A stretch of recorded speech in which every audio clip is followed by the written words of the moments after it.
विश्वासाची 26 वर्ष, लाखो सुखी दाम्पत्य. डाउनलोड करा मराठी मॅट्रिमनी.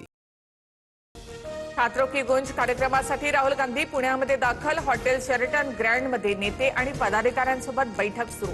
संध्याकाळी 7:10 राहुल गांधी जेनझींसोबत संवाद साधणार. राहुल गांधींचा कार्यक्रम म्हणजे पैसों की गुंज. 3,000 लोकांना 30 ते 35,000 रुपये वाटले. भाजपच्या नवनाथ बन यांचा आरोप. तर आरोपांबाबत पडताळणी होणार, फडणवीसांकडून स्पष्ट. भाजपला राहुल गांधींच्या कार्यक्रमाची धास्ती. महाराष्ट्र लुटून खाणाऱ्यांनी थोडी शरम ठेवावी. छात्रों की गुंज कार्यक्रमावरील टीकेला विजय वडेट्टीवार यांचा प्रत्युत्तर.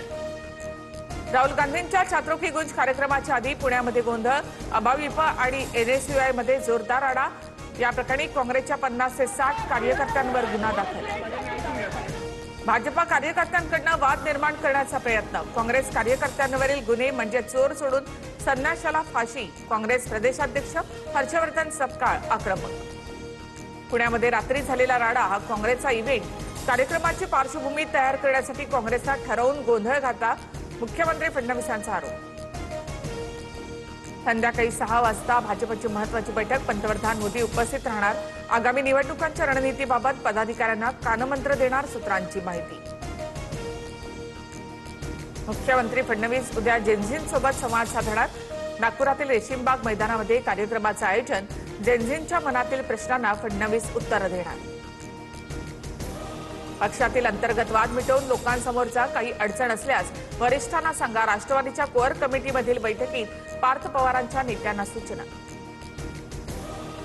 पुणे महापालिकेतील निधीच्या मुद्द्यावरून पार्थ पवारांचा चंद्रकांत पाटील यांना फोन. निधीच्या मुद्द्यावरून भाजप आणि राष्ट्रवादी लवकरच तोडगा काढणार. सोमवारी चंद्रकांत पाटील आणि पार्थ पवारांमध्ये भेट होण्याची शक्यता. पुण्यामध्ये राष्ट्रवादीच्या नगरसेवकांचा निधी रोखला. यावर सुरेखा पवारांनी बोललं पाहिजे. संजय राऊतांचं भाष्य. तर राऊतांच्या फुकटच्या सल्ल्याची गरज नाही. तटकरेंचं प्रत्युत्तर. आमदार अब्दुल सत्तार यांच्याकडून मनोज जरांगेंची भेट. अब्दुल सत्तारांकडून जरांगेंना आंदोलन न करण्याची विनंती. जरांगे मात्र 29 ऑगस्टला आंदोलनावर ठाम. आरएसएस आणि आयएसआयचे संबंध असल्याचा प्रकाश आंबेडकरांचा आरोप. आरएसएस आणि आयएसआय यांच्यामध्ये 4 मुद्द्यांवर चर्चा झाल्याचा दावा. काय चर्चा झाली ते सांगा. प्रकाश आंबेडकर यांचं आरएसएसला आव्हान. कुणबी प्रमाणपत्र रद्द झाल्यामुळे ठाकरेंच्या नेत्या विशाखा राऊतांच्या नगरसेवक पदावर टांगती तलवार. सदा सरवणकर यांनी दबाव टाकून जात प्रमाणपत्र रद्द करायला लावलं. विशाखा राऊतांचा आरोप. तर आमच्याकडे सर्व पुरावे. सरवणकर यांचा दावा. सोलापूरच्या माढ्यामधील अंजन गावातील आश्रमशाळेत अनेक त्रुटी.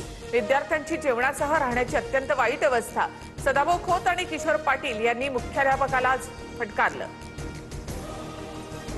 खासदार ओमराजे निंबाळकरांची धाराशिवच्या होर्टीमध्ये आश्रमशाळेला भेट. बातमी पाहून फार वाईट वाटलं. आश्रमशाळेची दुरावस्था ही व्यवस्थेची चूक. TV9 मराठीच्या बातमीनंतर ओमराजे यांची प्रतिक्रिया. केंद्रात मंत्रिपद मिळावं अशी प्रत्येकाची भावना. मात्र ते कुणाला द्यायचं हे नेत्यांच्या हातात. मला मंत्रिमंडळामध्ये संधी मिळण्याचे 100% चान्सेस. परभणीचे खासदार संजय जाधवांकडून विश्वास व्यक्त. मुंबई पालिकेच्या आयुक्त अश्विनी भिडेंचे व्हॉट्सअप अकाउंट हॅक. अश्विनी भिडेंकडून स्वतः ट्विट करत माहिती.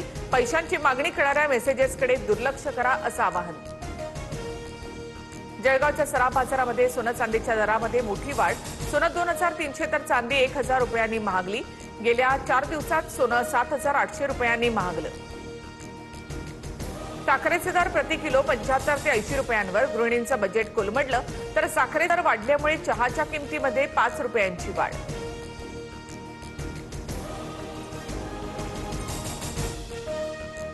विश्वासाची 26 वर्ष, लाखो सुखी दाम्पत्य. डाउनलोड करा मराठी मॅट्रिमनी.